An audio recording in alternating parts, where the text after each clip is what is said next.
for Nuclear Revolution, the important new book by my Heritage colleague, Jack Spencer.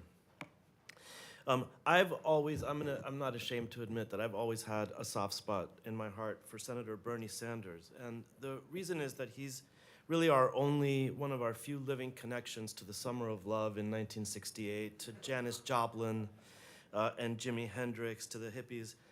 And why do I mention him? Because if there's one thing that those old hippies hate more than Richard Nixon and the Vietnam War, it's nuclear power. Split trees, not atoms, said the graffiti on the wall at University of Wisconsin. These are different times. Nuclear power has proven the safest and perhaps most reliable energy source across the world. And if you think that climate change is a serious danger and you are also an adult, which is, I'm not sure how big that group of people is, but it's a growing group of people, it is increasingly obvious that decarbonization is simply not realistic without a massive expansion in nuclear power.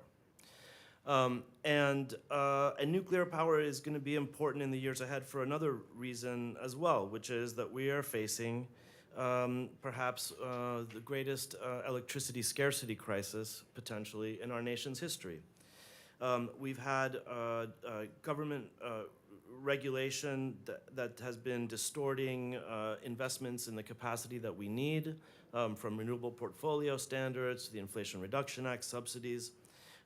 This accumulation of policies is constraining the ability of the electricity grid to grow at the same time as projections are soaring for demand, from data centers driven by AI to electrification of everything, including the transport sector and vehicles. And we are going to need nuclear to be part of the solution for that. Nuclear power is a microcosm of the challenges that we face in solving these problems that I've mentioned and in achieving another century of American power and prosperity.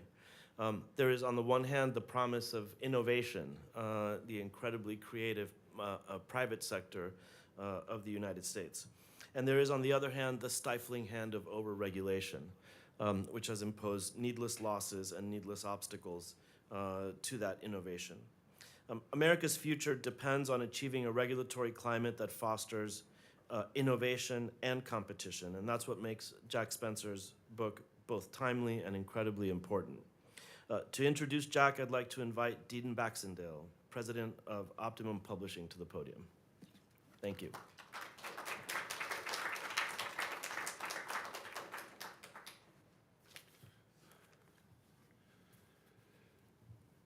Good morning. Nuclear is having a moment. Good morning, once again. I'd like to thank you, welcome you to the book launch here in Washington, D.C., the home of the best government money can buy. But I think that's about to change over the next 4 years. And mark my words, I think that the incoming administration has made it very clear that we want to remove a number of the key hurdles that are hamstringing business, hamstringing the nuclear industry and others, and unleash American exceptionalism once again. This is our third book launch in Washington in the past 2 years, and I hope to make this a regular publishing stop. We bring political matters, to influencers here in Washington. We have a process we strive that democracy remains free and vibrant and fair. We work with the NED, Hudson, and now Heritage to be provocative and challenging, to bring narratives forward to law enforcement, academics, and human rights advocates here in Washington. First of all, I'd just like to thank our team back in Toronto, including Liam Taylor and our editor-in-chief, Janice Weaver, who worked tirelessly with Jack to bring the book home. Optimum has had a clear record on exposing the egregious record of the Chinese Communist Party, its human rights record, especially when it comes to peoples of Tibet, East Turkestan, the Uyghurs, and Hong Kong. We have over a 50-year history in launching books that matter in over 50 countries and in over a dozen languages. We're a boutique publisher, and like Canada, we like to punch well above our weight. Optimum has had numerous Canadian and American political memoirs that we've published over the years, and we've been a bridge between academia and the mainstream to bring complex ideas and narratives to the market so that a wider audience can understand. And I think we've achieved that with Jack's new book as well. I was introduced to Jack earlier this year. You know, our first conversation is anything between a publisher and potential author. Always is, you know, who are you? What are you about? What are your values? You know, what drives you? And I think when, you know, Jack said, well, I have this manuscript, you know, I'd like to kind of bring it forward. You know, here's my approach. I said, wow, that's a refreshing approach. Somebody who looks at a market, understands the need for change, the need to remove clear obstacles, to move a industry that is vital to national, economic, global security in the future. Jack had a vision, and I shared that vision, and I hope that we've been able to bring that out in this book. The importance of partnership, Canada and United States. Canada has ample supply of uranium. As a matter of fact, we're the second largest supplier in the world. We're poised to become the #1 and to displace Kazakhstan, and we know who controls Kazakhstan.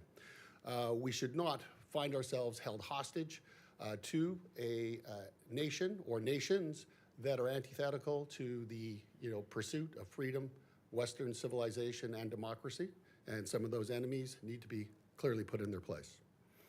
So partnerships amongst like-minded states are really important. And here in Washington and Canada, I think we can afford that relationship. America's trade relationship with Canada, we are America's #1 trading partner, and vice versa.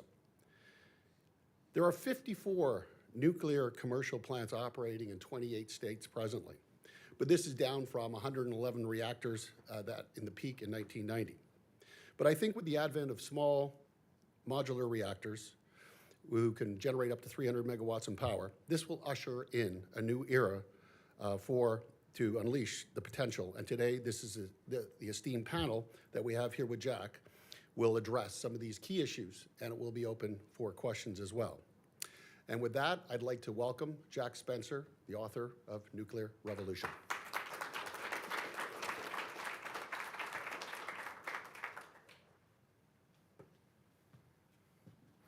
Thank you, Dean. Thank you, Mario. Thank you, Heritage, for giving me a year off to do this book. Not really a year off, but nonetheless. So I guess I'm an author now, which is cool, if not unbelievable. But here's what a lot of people don't know. I'm not just an author, I'm also a movie maker. Some people in this room might remember, about 10 years ago, 11 years ago, the Heritage Foundation made a movie about nuclear energy. It was called Powering America, and I would highly recommend it. I watched it the other day. It still holds up. If you want to know how nuclear power works, it's a great movie to watch. It doesn't have an agenda. It goes through the entire fuel cycle from mining to reprocessing and construction, all of these things. It's a good movie, Powering America.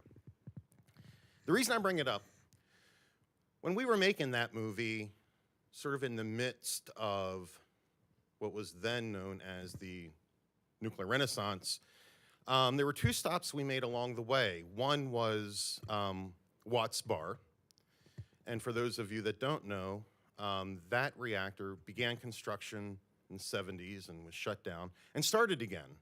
And that was the first really new reactor brought online in a long time. And we were able to film down into the reactor vessel, which is like, dudes like me don't get to do that very often, and we don't get to bring it to the world to see.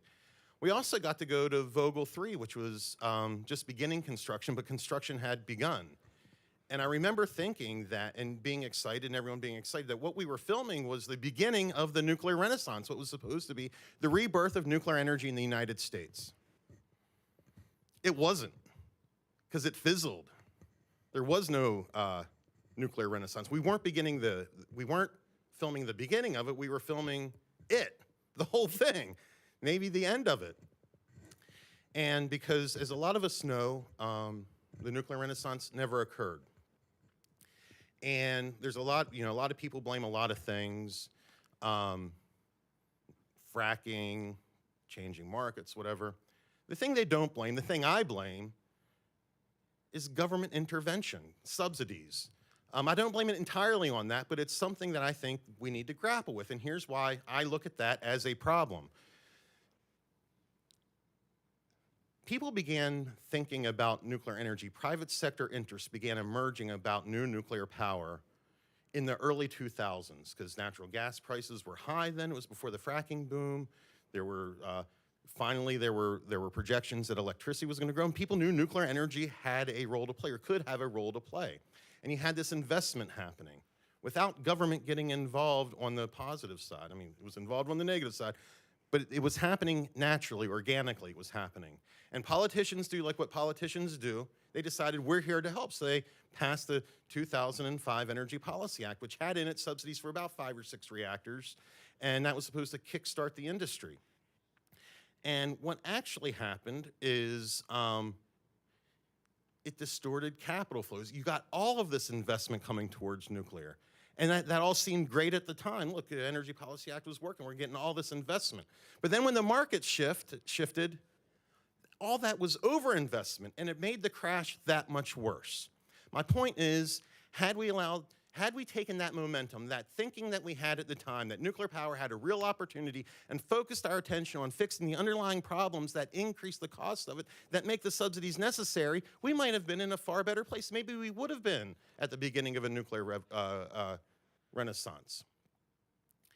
And that's the work that I've been doing since then, and that's what I'm trying to address here, because we are sitting at the precipice of another opportunity for another nuclear renaissance, resurgence, or what I think we need, a revolution.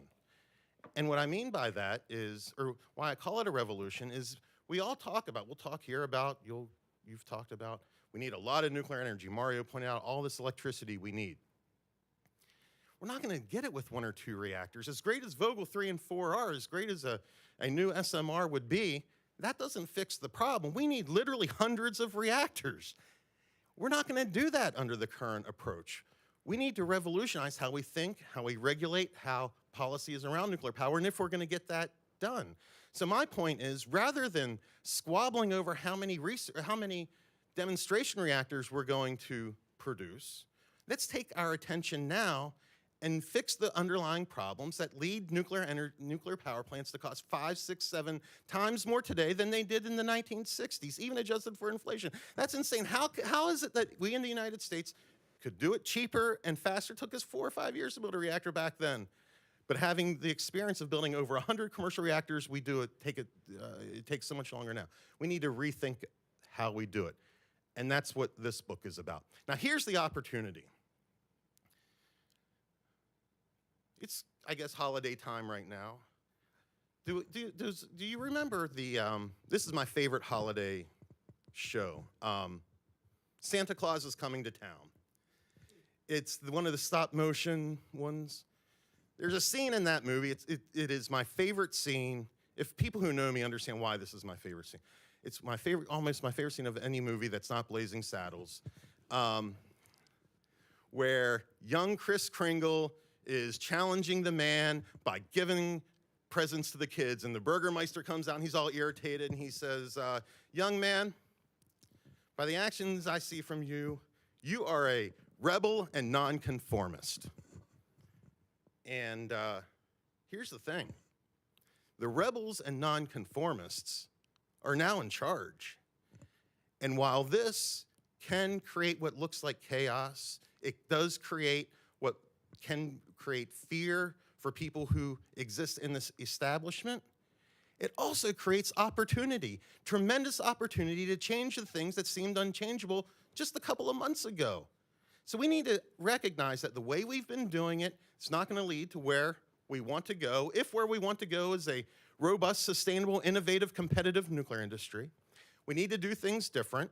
And the things that have been building in place and gaining momentum and become the calcified establishment that seemed immovable might just be movable. So what I'm talking about, why I wrote this book, not that I knew what was going to happen, but as I like to point out, it always works out because it always does.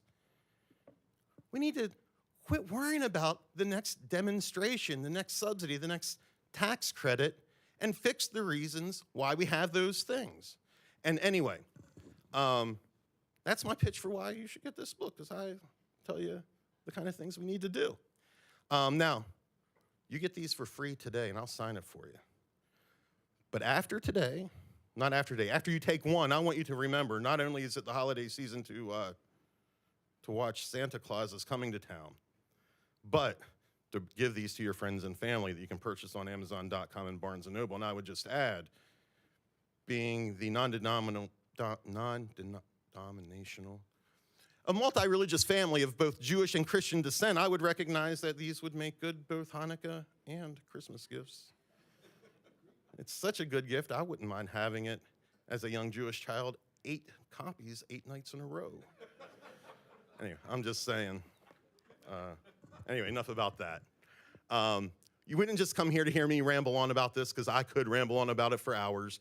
Instead, we're going to have a conversation where my book might come up. I probably will bring it up, but I don't expect these guys. We're going to talk about nuclear energy, some of the challenges that we have. We're going to have a conversation. I asked 2 people that I've known for a long time who have been, who always answer whatever questions I have about nuclear, and have for a long, long time. They're both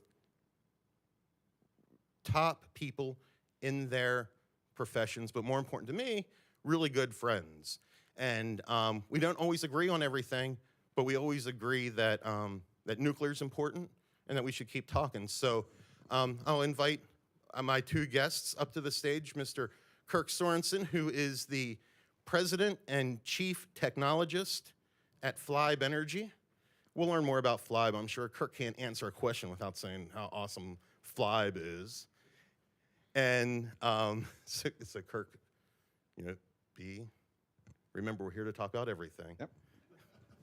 And David Brown, who is a senior vice president at Constellation Energy. He's a senior vice president for Federal Affairs and Public Policy. Did I get that close? Yeah. Very good. Well, there we go. Gentlemen, I'm going to moderate a discussion. Feel free to ask me questions, too, if you want to know anything. and we'll have at it. So, and we will finish up with some Q's and A's, so be thinking about your questions as well.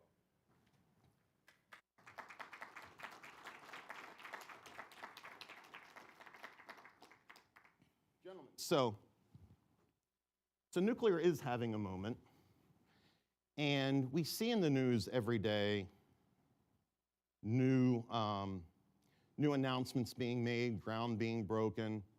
David, your company has made news. I want to ask you more about that.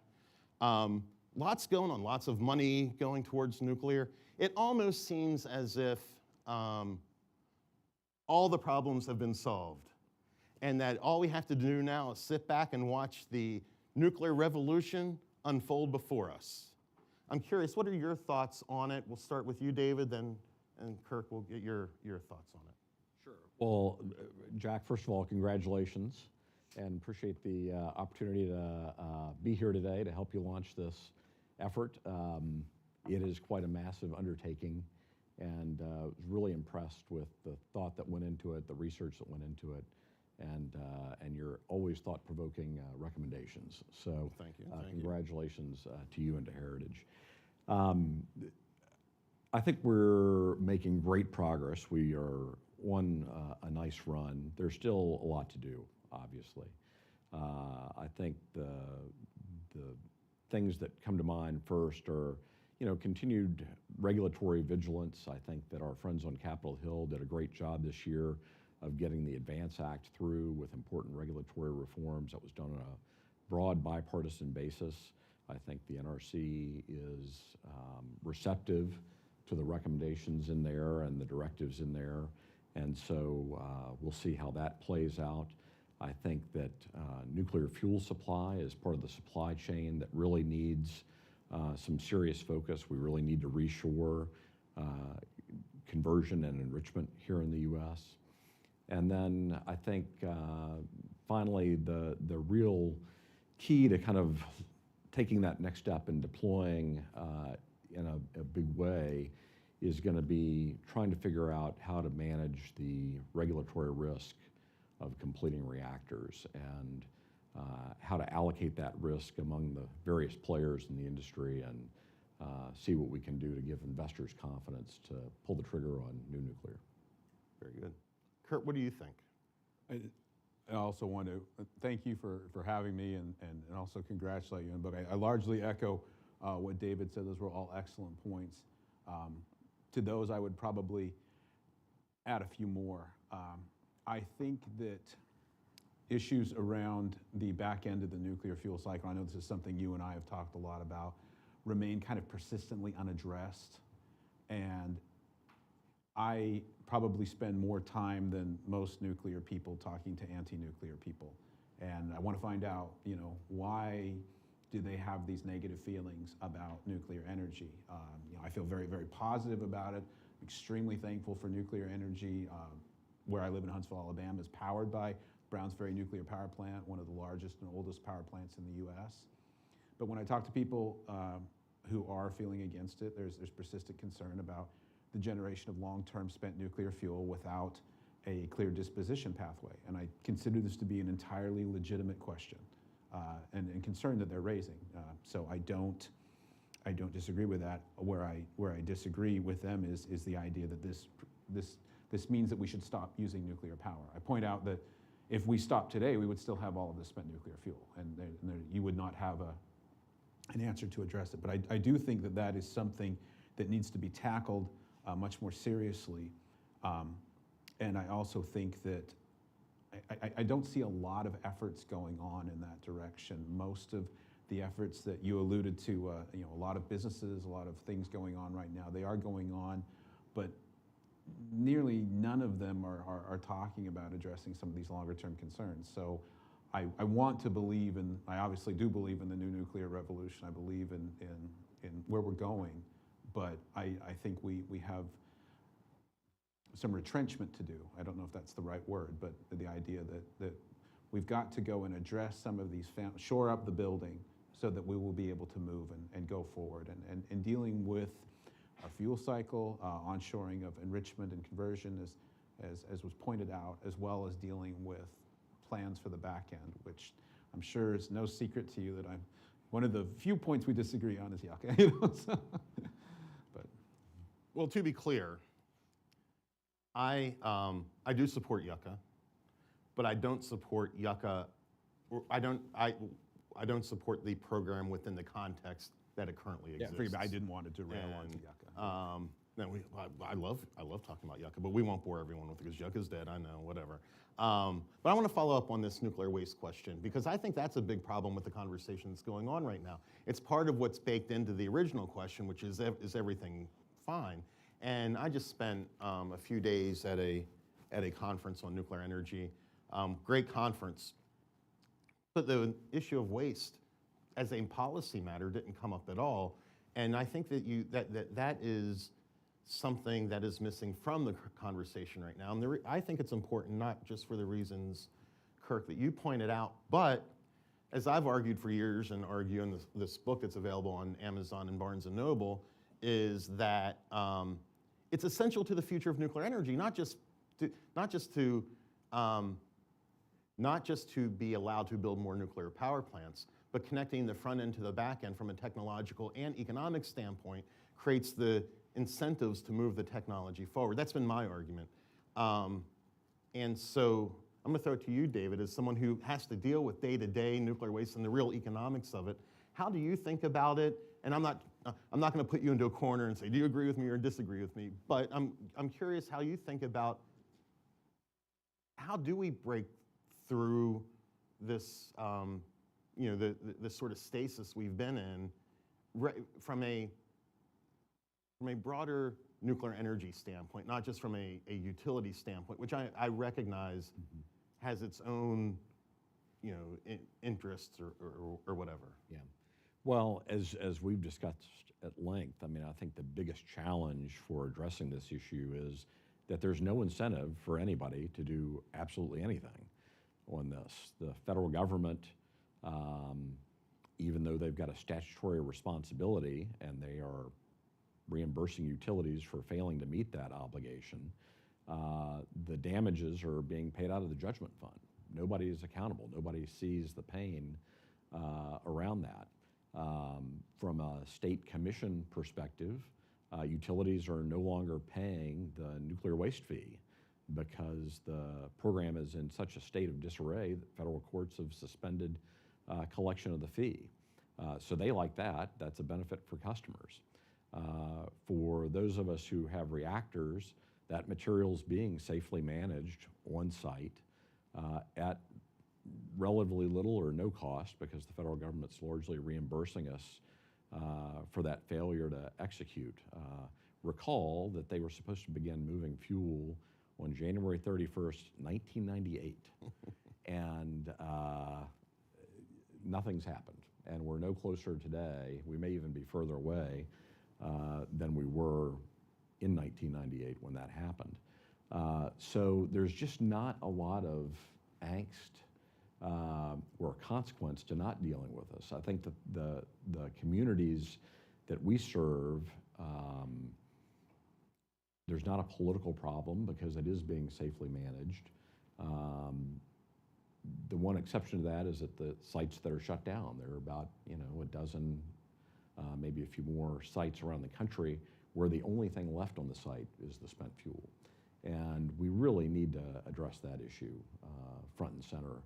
I think that that would be the priority, but we definitely need a conversation change if we're going to make progress here. I think one more question on waste. I think one of the problems with the current system where, David, as you pointed out, there's no incentive for anyone to do anything, is that there's potentially a lot of value in waste. There's not only value in providing the services of waste management, but also whether it's fuel, potential fuel for future reactors, rare earths and other medical and industrially valuable isotopes. All of these things are in the waste. If we could have a system that would allow the economic value of both the management and disposition, but also the extraction of valuable resources, who knows what the market would yield? Like there would be this combination of things that would occur that would truly fix the problem. Now, Kirk, I know you've thought a lot about that side of it, so I was wondering if you could back me up on that, or say, no, Spencer, you're just wrong. No, you're absolutely right. You're absolutely right, Jack. Just as you're plugging the book here, I feel like you're plugging my point, because that's precisely what we're trying to work on, is fundamentally to go and talk to utilities about how we can take this waste and a little bit of metallurgy and science here, but it's in a ceramic form. It's an oxide. It's not very different than your coffee cup, and to get it into a salt form, a fluoride form. And before that sounds weird, we actually do this on the front end all the time. We take all uranium dioxide fuel we mine and we turn it into uranium fluoride in order to enrich it. We actually have to turn it back into oxide in order to fuel reactors with. So would all this fluoride that RFK is going to pull out of the water supply be useful for you? I'm so excited about that. Yeah, I love fluorine and fluorides. All right, good. I want to turn spent nuclear fuel into fluorides. But here's the magic of fluorides, though, is they melt. They melt at much lower temperatures than oxides do. And once you've got them melted, you can actually use electrochemistry to go tease out these things you were talking about. So we can go and say, I would like to pull various isotopes out. That becomes feasible in a way that's extraordinarily difficult to do with the fuel the way it is now. But when we talk to the federal government, they look at us like, we can't even have this conversation. And then we talk to utilities, they say, well, what does the federal government think? Because they're the ones on the hook for it. It's not our problem anymore, as you pointed out very accurately. But I think there is a hidden tax, pardon me, I think there's a hidden tax that is being paid right now that we're not seeing, and it's cultural and it's almost social, where people have a sort of broad unease or distaste for the notion of new nuclear because of the lack of addressing the waste issue. That if we did, I think would remove that and help people see, as you pointed out, this is a very valuable resource that has the potential to do great good, in addition to being a future fuel source. In our strained situation right now with trying to onshore our nuclear fuel cycle, looking at spent fuel is a tremendous opportunity that I strongly believe should be taken. So fluorides melt more quickly than oxides. At lower temperatures. At lower temperatures. Much lower temperatures. Don't say you didn't learn anything today. That'll help you in the future. I want to talk about this onshoring of fuel issue. I would argue it's the case. And the set of policies were perhaps legitimate, credible, and successful. That through a series of decisions that the federal government made after the Cold War is things like megatons to megawatts, the way the federal nuclear fuel infrastructure was, the effort to privatize it. There were things done in all of those things that led us to where we are now. Being a skeptic of government intervention into markets, how can we, as a matter of policy, do things to help reshore our uranium and our nuclear fuel industrial base without creating these distortions that lead us to a worse place in the future? What kind of things do we need to be careful of? What kind of things should we focus on? That's my question for both of you. Sure. Well, I think we've got a good running start with the Nuclear Fuel Security Act that passed in the last year or so. It authorized the Department of Energy to work on efforts to reshore domestic conversion and enrichment capacity. It put a process in place both for low-enriched uranium and for high-assay LEU that's going to be used by some of the advanced reactor types. And I think they're making some progress there. They just made some awards on the HALEU side. They are working through the LEU side. You know, there are 4 enrichers in the world right now, China and Russia, obviously deeply state-owned enterprises. And then you've got Urenco and Orano in Europe, state-supported, not state-owned. So, you know, in the U.S., we used to be state-owned. It used to be part of the Department of Energy. Then, as you said, was privatized. That entity really became a broker under megatons to megawatts and is now trying to relaunch. So the utility sector will tell you that we need more competition and more competitors in that market. And the Nuclear Fuel Security Act kind of sets the stage for doing that and launching some domestic technologies, which at the end of the day are going to be needed by the Department of Energy that can't take advantage of some of these foreign technologies. So we're looking at an outright ban on Russian material starting in 2028. I think the domestic competitors who are looking to begin LEU production here have talked about 2030 as a target date. But that was a couple of years ago, and not a whole lot has moved on their front since then. So we've got this narrow window to get that jump-started, and hopefully the Department of Energy will continue its efforts to support those efforts and get plants built here in the U.S. I want you to answer that question as well, Kirk, but I just want to follow up with the Russian ban issue. That's something I'm deeply concerned. I'm concerned that the ban won't stay in place. I know that it's in law, but we don't know what sort of machinations will happen. And without that staying in place, I think it'll be rough to get things going again, because it undermines the sort of long-term predictability that these folks will need to make those big investments. And I hope that that it does stay in place. But I just saw within days they issued the maximum amount of waivers, and so there's going to be countervailing pressure to do something. I just hope that the government stays strong on that. Yeah, so the waivers are available until 28, Right. and then it's a firm cutoff. Yeah. I think this is going to end up being, you know, kind of a three-legged stool. I think that obviously the enrichment companies are going to have to put some of their own capital into this. We as customers are going to have to enter into long-term contracts to give them that certainty to go ahead and build the capacity, and we're willing to do that. And then again, under the Nuclear Fuel Security Act, the government will have some role in helping get them off the ground and then let us support them through the long-term contracts. Okay. What say you? A bunch of things. Backing up more to the earlier point you made, I'm glad you talked about megatons to megawatts and the distortions it introduced into the market.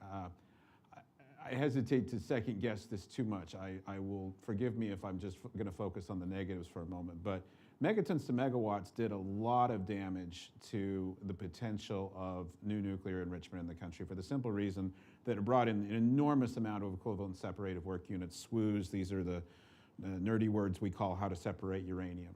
And by essentially flooding the market with cheap, effective SWUs, it created enormous disincentive for American companies to produce new enrichment capability. We could have seen this coming when we did megatons to megawatts, that we were going to essentially really, really disincentivize ourselves to building new enrichment plants. And that's precisely what happened. So we've been kind of surfing on really, really cheap uranium enrichment that happened a long time ago in Russia.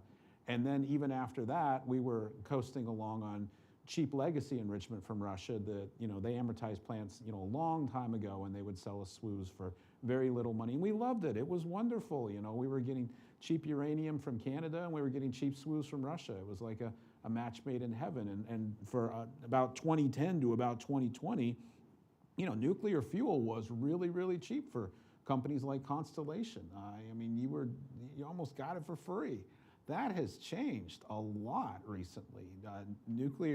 Uranium ore has tripled in price in the last 5 years. SWUs are up quadruple what they used to be. We're telling Russia that we're not going to import your enriched uranium. A friend of mine predicted this not too long ago, and Russia's turning around now and saying, you're not going to import it after 2028? How about we stop now? We're not ready to stop taking Russian LEU. We're in real trouble if we can't get access to Russian LEU over the next couple of years. So waivers is, that's on the US side. We're saying, we'll give you a waiver.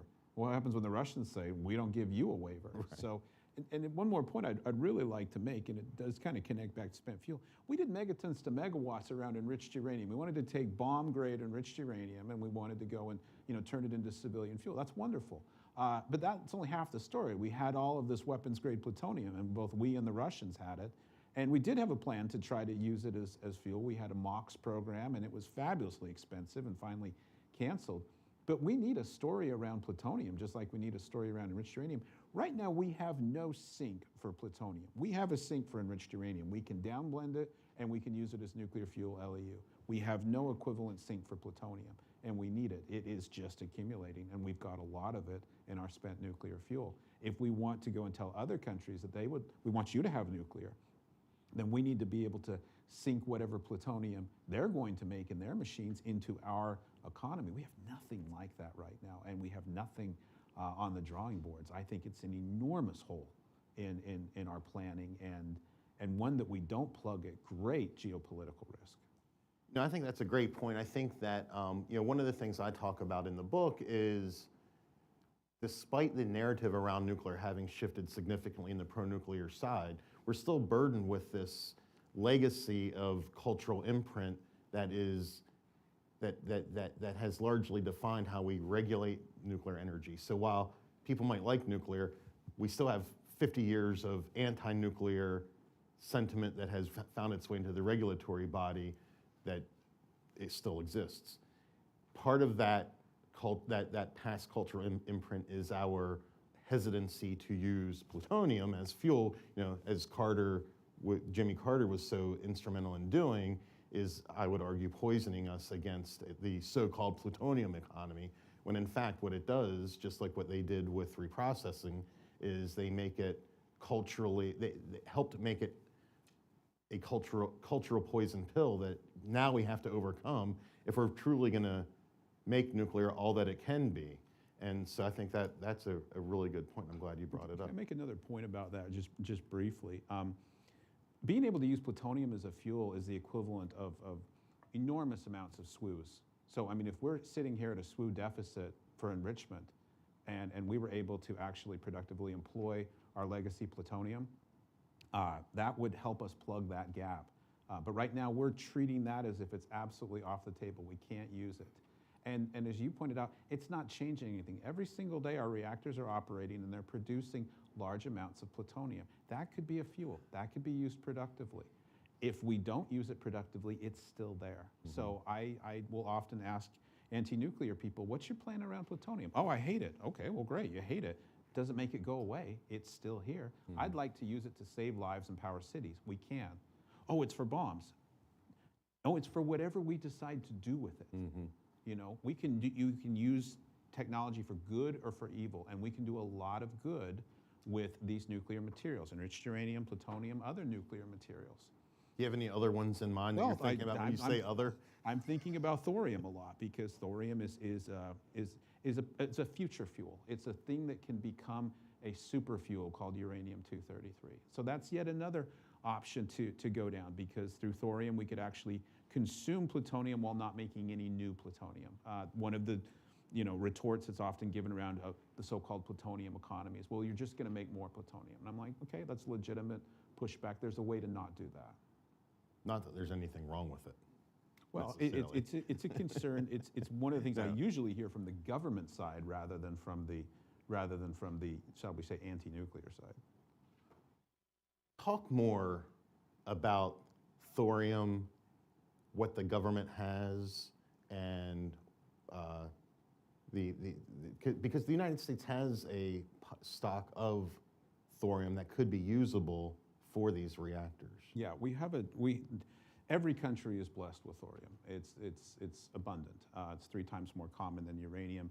We have a single location in Idaho that is arguably the richest thorium mine in the entire Western Hemisphere. We don't even need to touch it, because we already bring up thorium through rare earth mining. It is already a waste in processes that we're running right now.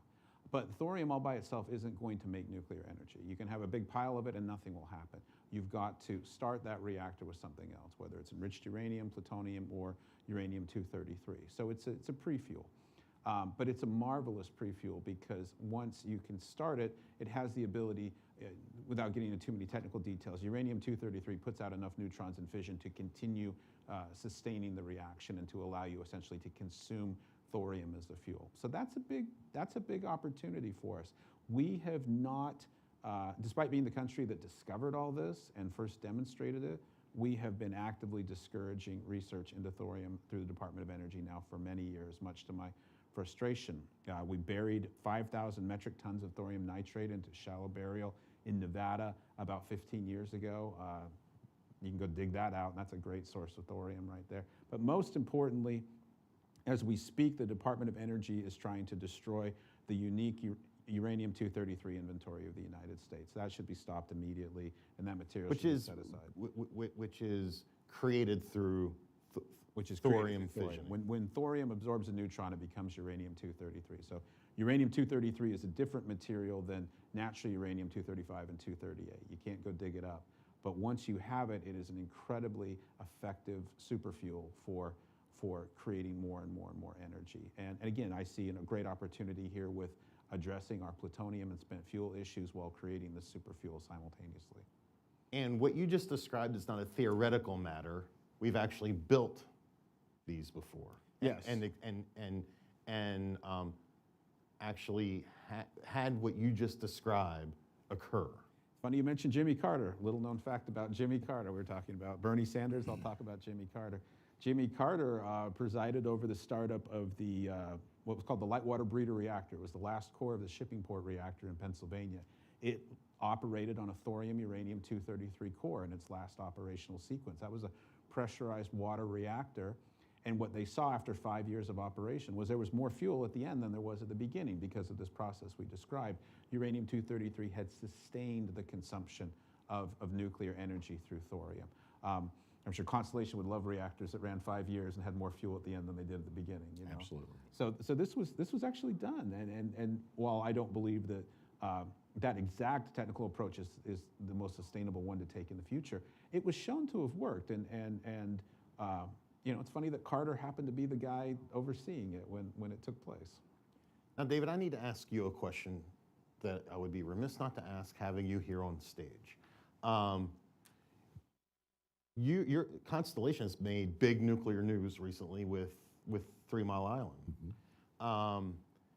I've had a number of conversations with people who think they know about stuff, about your announcement, who claim that it's going to take forever, some that say it's not going to take any time. Can you tell us what that announcement was? I'm sure folks know, but just in case they don't. and sort of what kind of timelines you're looking for. And as a follow-up that I'd like you to answer, something I'd like you to add to that. Whenever they shut that down, I remember them saying it's permanently shut down. There's no reopening this thing, yet you are. Can you describe that as well, or address that? Jack, could I jump in for clarification for the audience? There were 2 units at 3 Mile Island. Yeah. So a lot of people don't realize, you want to talk about Unit 1 and Unit 2? Sure. Yeah. Restarting the other one. Yeah. So right. Once upon a time. That would be impressive if you could get that done. Yeah. So 3 Mile Island was a 2-unit site.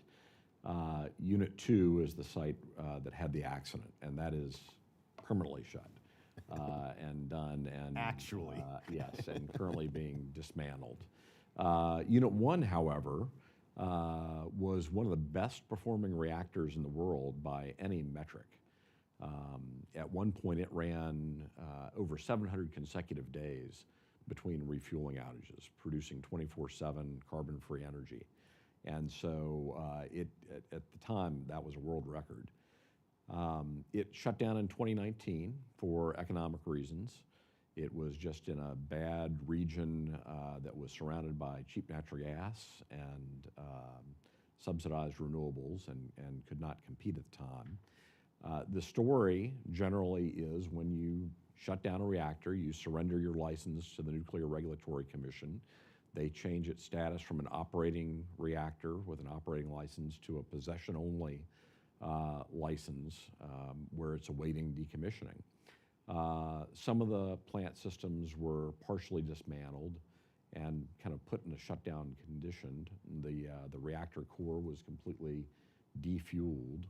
And so usually when you do that, you're kind of at a point of no return. But we didn't continue dismantling it at the time because we were waiting to kind of coordinate with the company that owned Unit 2, the permanently shut down reactor. About a year ago, maybe 15 months ago now, we started hearing from customers that, hey, there's going to be an enormous need for power for data centers. And our CEO at the time kind of challenged our nuclear team, well, okay, what would it take? I know we've said that we can't do it, but what would it take? What's the material condition of the plant? Let's take a look. And so that launched about a year-long process where every system in that plant was walked down and inspected. Independent contractors were brought in to check major components like the steam generators and other systems, both to identify their current state and to see what it would take to bring them back. And during that time, we had a number of conversations with Microsoft about entering into a long-term power purchase agreement to take the output of that plant. And the question was, well, okay, if we could get it restarted, how much would you want? And the answer was all of it. And so we announced just a couple months ago now that we have indeed entered into a 20-year power purchase agreement with Microsoft to restart the plant. It's going to be renamed the Crane Clean Energy Center after former Exelon CEO Chris Crane, who was instrumental in transforming the state of the nuclear industry from a situation where plants ran about 55% of the time to a situation today where our plants are running about 95% of the time. So just dramatic changes, and it's a real tribute to Chris and his legacy that the site of the worst accident in U.S. history from a nuclear perspective, which was at the end of the day relatively minor, is going to be the scene of part of the rebirth of the nuclear industry. So we have committed to restart that plant by 2028. It's an 835 megawatt unit. That power will be put onto the power grid, and Microsoft will take the output for data centers that they plan to use in the PJM region. The 2028 date is based on when PJM will be able to reconnect the plant to the grid based on the backup that they've currently got in the queue. We have told folks that we think we can have the plant ready to go back online in 2027. And so we are working with PJM to try to accelerate their process for evaluating the unit and putting it back online. If we get that done, we'll have it back online sometime in 2027. We're very confident that the components that need to be upgraded or refurbished are all things that we do on a regular basis at our other plants. And so we're very confident that that date is going to hold and that we'll be able to deliver for our customer. I had forgotten about it, but I mentioned the Powering America movie that we made. The nuclear power plant that we featured in showing a operating plant was actually TMI-2. So another reason to watch Powering America once again. We've taken up too much time, and so I want to make sure we open it up for Q&A, and so let's do that. We have a microphone. Here.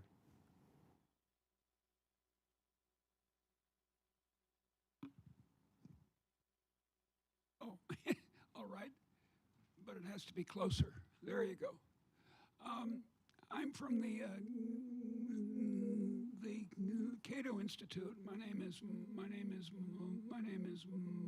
McCluskey, and I'm in favor of all this, as I'm sure we all are at Cato.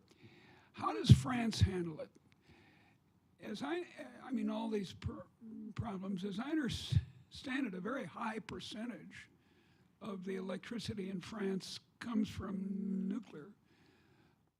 Why aren't we talking about how the French do it, or is there some secret stupidity that they've indulged in? Oh, happy to take that one if you want. What the French do is they run a fleet of light water reactors, not too dissimilar from our own, but they take the spent oxide fuel and they reprocess it through a technique called Purex, where they go and isolate the plutonium and uranium residual in the fuel, and then they send that plutonium back for fabrication into a mixed oxide form called MOX, where instead of using enriched uranium, they actually will use depleted uranium and plutonium as the fuel, and they'll put it back into the reactors for some further consumption. They do get more energy out of that, but they don't continue recycling it after that. It is a little bit of a, you get some more. It's like paying $1 and getting back 70 cents. They're still going to need a lot of uranium mining. They have mines in Niger. They may have actually abandoned those. I'm not entirely sure. So the French technique has some improvements over ours, but it also comes at a tremendous amount of state expense that isn't seen.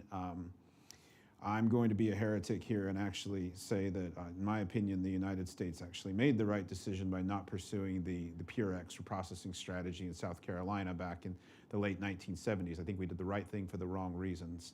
I think we need to get onto a much better approach to nuclear that would allow us to have sustainable nuclear energy generation rather than, although theirs is an improvement over ours, I think we could go to a vastly better improvement over that. I'd just like to add something, because this question comes up all the time, and you'll get as many different answers as people you ask. And though I want the French to do what works for the French, I would never advocate the French model for the United States. It's a state-owned model. It's a relatively closed model. France is operating within a different energy context, where in the United States we literally exist in this era of energy abundance that France doesn't have. So there are a whole lot of reasons, I would argue, for the United States not to do the French model. The most important to me is it doesn't take advantage of what America's competitive advantage is, or should be, which is free markets, innovation, private sector driven, moving things forward like that. That's how I think we bring what we do best. I think that in the United States, if we attempted the French model, it would just cost too much, and people would be like, this costs too much, let's burn natural gas. You'd be right. Kramer, I'm the energy reporter at Notice. My question's for David. I'm curious in that a year-long period when you guys were investigating what you could do with the 3 Mile Island plant. I know you were talking about how it seemed sort of infeasible going into it. It was something that you were exploring, but you weren't sure that it was possible. I'm curious, like, what the big problem was that ended up not being a problem or being resolved over the course of that year that really made this something that is not only possible, but you guys are confident you can do quickly? Is it just the like extreme interest of the tech companies for data center growth? Is that what sort of like changed the game and the logic there, or is there something else that happened? I'm wondering, like, what's the role of the technology neutral tax credits there? Like, is that something that's really important when we're talking about cost? Can you kind of dig into what the big problems were that ended up not being problems? Yeah, well, I think when the decision was made to shut the plant down, we were putting that power onto the PJM grid. And so we were a price taker, and the prices just weren't sufficient to sustain operations. I think the 20-year PPA with Microsoft gave us that certainty that we would have enough revenue to cover the costs of not only recovering the plant, but continuing to operate it. So that was the primary driver there. And I think we were just fortunate in that we had not gone down the decommissioning road so far that it was unrecoverable. As you know, there are 2 other plants that are kind of looking at restarting. Palisades with Holtec in Michigan is well along that path. And Duane Arnold in Iowa is a NextEra unit that they're looking at possibly restarting. I think that, unfortunately, is probably the universe of plants that have been shut down that could be recovered. But for us, it was having that customer pull that allowed us to make that decision. Jack, congratulations on the great book, and I just wanted to ask you a couple questions. If you could expand on some of the things you've already been talking about. This is mostly for you, but I'd like the others to respond. 2 questions. One is the issue of, you and I share a kind of a libertarian view of keeping the government out of energy policy, and one of the areas where government has played a big role in nuclear from the start has been in providing the insurance for these plants, and you talked a little bit about that. And the question is, can these plants be built without requiring, a huge taxpayer liability? I think it was at the Price-Anderson Act. Price-Anderson. And the second question is, with respect to, our energy future, I've been saying, it's really the 2 ends, nuclear power and natural gas. And natural gas is at record low prices, and we have a superabundance of natural gas. So is nuclear going to be competitive, down over the next 10, 20 years, given the fracking revolution and the abundance of very low-priced and reliable natural gas? Well, Steve, first of all, thank you. I need to point out, Steve provided the foreword for the book. So, Steve, thank you very much for doing that.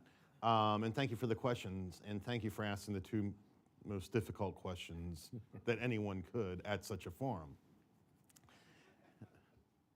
Now, being the free enterprise, free market-minded people that we are, I'm comfortable saying I don't know the answer to either of those questions, nor does anyone else. But here's what I do know. Let me clarify on Price-Anderson real quick, and David can probably do better than me, but I'll do it, and then he can correct me. It's unfair to say that Price-Anderson's this big subsidy scheme for nuclear power. The nuclear energy industry pays into it. There's about, whether one agrees with it or not, the agreement that was made from a public policy standpoint was that the liability would be capped, but you would set aside an immense amount of money that would be readily available. You don't have to go to the courts or anything. It's there. And that's sort of the scheme that's been created, and every nuclear power plant pays into it, and that's that. That's not to say I'm a big defender of it. I'm just saying what it is. I would say further that Price-Anderson was put in place at a time where we didn't have 5 decades of history with nuclear operations, and I can see where, given the national security concerns at the time, wanting to bring the private sector in, providing that liability insurance was appropriate, and it just has evolved from there for what it is. So, that all being said, one of the reforms that I think is interesting that I talk about is let's see if we can get just a purely private sector insurance mechanism going. And if you're able to do that, you should be able to go off and build a reactor with a very light regulatory touch, because I know, as you know, that insurance is essentially regulation. It's a very sophisticated financial tool that assesses risk, and you pay a premium toward that. If small modular reactors, if advanced reactors are what we say they are, which is smaller, simpler, less fuel, all of these things, then they should be able to get insurance, or at least I'm interested in finding out if they can. And so that's part of what I talk about. That's part of this, the different way of things. I'm not for getting rid of Price Anderson. I'm not for, right now, on this public stage, getting rid of Price Anderson. I'm for setting up an alternative to see what can emerge, and then maybe we don't need Price Anderson. Well, let's find out. I recognize, though, the risk that government, the industry is where it is. I'm looking to set up alternatives. On the natural gas thing, that's the reason I wrote this book, Steve. That's the reason, because the path we're on, I don't think, my assessment is, it can't be competitive, because there are too many things that are inherent in the system that artificially inflate costs. What I want to do is allow the market to do for nuclear energy what it has done for large screen TVs and cars and everything else. Not everything. What free markets do, which is drive up quality, drive down price, so that it serves the most interest for the most people at the price they're willing to pay. And there's no reason nuclear can't do that. There's nothing magical about it. We act like it's magical. It's steel, it's metal, it's fuel. And we have these guys who know how to build and operate nuclear power plants. So I think it can be competitive. I don't know if it can, but let's find out by creating some of these alternative pathways that will allow the markets to do for nuclear what it has done for humanity since the first person decided to put fire to coal, and Adam Smith told us how markets should work. Anyway, so that's my answer. Yeah, let me just give you a little bit of a different way to look at Price Anderson. It is effectively a no-fault insurance pool, where the first layer of protection is private insurance that we've got to obtain. The next layer comes from the company who owns and operates the plant. The next layer is kind of a pooled layer where every other reactor owner in the United States pays into that in the event of an accident that exceeds those numbers. And so, and as Jack said, yeah. The companies pay premiums, right? I mean, Yes. They pay for the insurance. Right. Has that lost money or made money for the government? I mean, I haven't really followed. How many times have we had to actually pay out money? None. Zero. Okay. Never. I mean, there's really never been an incident where Price Anderson's been triggered other than 3 Mile Island and maybe some defense activities, because it covers defense-related nuclear as well. So it's been a very, very successful program. The real key that folks don't realize is that because all the utilities share that liability, it makes us very vigilant at policing each other. So after 3 Mile Island, folks were like, whoa, if there's an accident, we're all gonna be liable? Then I'm not just gonna worry about my own operations, I'm gonna worry about your operations too, because we're all held hostage to the worst performer out there, right? So after 3 Mile Island, the industry created something called the Institute of Nuclear Power Operations. It's an entity based in Atlanta. It is kind of, think of it as a mirror to the NRC, where INPO sends inspectors to every reactor in the country every couple of years. These are teams of peers from every utility out there that owns a nuclear power plant, and they do a top to bottom examination of the entire plant. Systems, procedures, process, personnel, everything. It's a very rigorous process. And then they give you a rating on your plant. If your rating isn't one of the top couple of tiers, your CEO is called in to a meeting with all the other CEOs to answer for why your plant's not performing better, and tell people what you're gonna do to make it better. So Price Anderson actually has a very beneficial side benefit of creating this internal structure to ensure excellent performance in the U.S. And that's one of the reasons that we operate our reactors better than anybody else in the world. Yes. We'll do this one, then this one, then we're already over time. I wanted to ask a question about SMRs. It doesn't seem like at present, the present regulatory schemes, the present operational schemes and agreements and alliances really allow for SMRs as a new kind of scaling. Do you have any thoughts about what the future looks like for SMRs? I know there's a lot of exciting technology, but the issue is integration into the grid and scalability. I'll take that one. Yeah, all right. Hi, I'm Sean Hagan with Global Energy Institute of Global Energy Education. And if I could just tail on to that question, is that what you just described with IMPO and the extent of the systems from top to bottom with the plant do not apply whatsoever with many of the SMRs and advanced reactors. And yet the industry, both the OEMs, well, I shouldn't say both, the OEMs, the utilities, and the regulators are all treating the SMRs and advanced reactors as if they do. And what that means is that all the costs are not good, the costs aren't going to be reduced.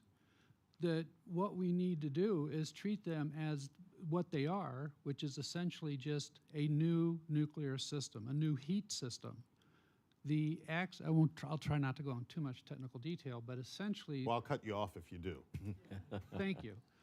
The safety-related border of these new systems essentially is almost at the flange of the reactor in some of them, and maybe one system away at the others.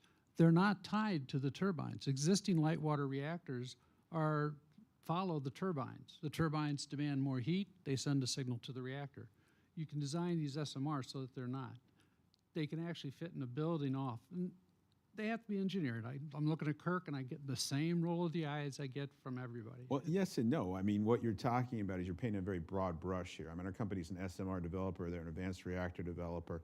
What's unfortunate to me is that SMR has come to mean a synonym for light water SMR. And of course, SMR is a lot bigger than that. It didn't used to be that way. SMRs actually used to be, they used to be associated with liquid metal reactors, but in general, low pressure reactors. And that's where a lot of these claims about how great SMRs were going to be came from. And I do think SMRs are great, but I see a new scale pressurized water reactor as a whole lot more similar to an AP1000 than I see it as something like to ours, which is a low pressure, inherently safe system. So you've got to be able to look at these risks and say, I look at it very much more simply than that. Are there stored energy terms in there? Some reactors have stored energy terms. Obviously, pressurized water reactors do, liquid metal reactors do. That's the driving force that can liberate activity out into the environment, which comes back to Price-Anderson, which is our concern about insurance and touching back on some of those issues. I really believe that the older I get, the more convinced I am the world runs on insurance. If you doubt, go to the hospital and count how long it is till they want to look at your little magic card. You know, everything runs on insurance. You don't run a car without insurance. You don't go to the hospital on insurance, and you sure don't run a nuclear reactor. But much like megatons to megawatts, perhaps one of the downsides of the pool of Price-Anderson has been that it has not caused developers and operators to go and say, God, could we be doing this better? Could we go and remove the trouble that we have in these designs that might actually trigger a Price-Anderson event or a radioactivity excursion beyond the boundary? What if we had an approach that was unpressurized? What if we had no driving terms? What if we had chemical stability? Wouldn't we want that? There would be economic pressure to go and say, I want to build one of those, like your Council of CEOs saying, my goodness, this guy has a machine that doesn't have that problem. I want more of those in my fleet and less of these potential liabilities that I might experience. And one final point on this that I wanted to make, and I'm indebted to Jack Devaney for suggesting it. Look at classification societies for ships. Shipping is a very dangerous activity, yet we have organizations around the world, the ABS, we have Lloyd's of London, we have Bureau Veritas, and they privately finance this. They do it by looking and assessing the risk and telling people what it's going to cost to insure your ship to go do something or another. they compete. If one is too expensive, people go and say, I don't want ABS, I want Bureau Veritas. And so they have an inherent mechanism to prevent them from going too crazy. On the other hand, if they don't do a good enough job, people go, my goodness, that guy said that ship was going to operate, and it's sunk, and I lost everything. You know, so there's that natural frisson there within a free market to go and find somebody who will go and say, look, I want you to do the safest thing, but I also know that it's got to make money too. So I think there's a great opportunity to look at classification societies and global shipping and draw a parallel there with what we could be doing with nuclear energy. And with that, I want to ask both of you if you have any final thoughts. You're not required to have final thoughts, but if you do, Kirk? My final thought is you know, we're in this era where uranium has tripled in price, SWUs have quadrupled in price. We are, as the gentleman talked about, we're in an era of cheap natural gas, and we cannot afford to operate at a time when nuclear fuel is costing more than natural gas. We just won't.